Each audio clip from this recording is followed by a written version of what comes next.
ಬಾಬಾ ಸಾಹೇಬ್ ಅಂಬೇಡ್ಕರ್ ಅವರು ಒಟ್ಟು 32 ಡಿಗ್ರಿಗಳು ಮಾಡಿದ್ದಾರೆ.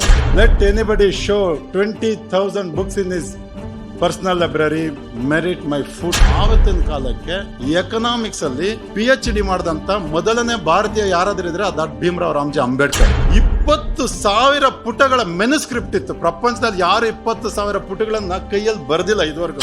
ಎಲ್ಲಿ ಹೆಣ್ಮಕ್ಳಿಗೆ ಸಮಾನತೆ ಇಲ್ಲ, ಆ ಅಧಿಕಾರ ನನಗೆ ಬೇಡ ಅಂತ ಅಧಿಕಾರ ತ್ಯಾಗ ಮಾಡಿದ ಯಾವ್ದಾದ್ರು ಉದಾಹರಣೆ ಇದ್ರೆ ಅದು ಬಾಬಾ ಸಾಹೇಬ್ ಅಂಬೇಡ್ಕರ್ ಅವರು.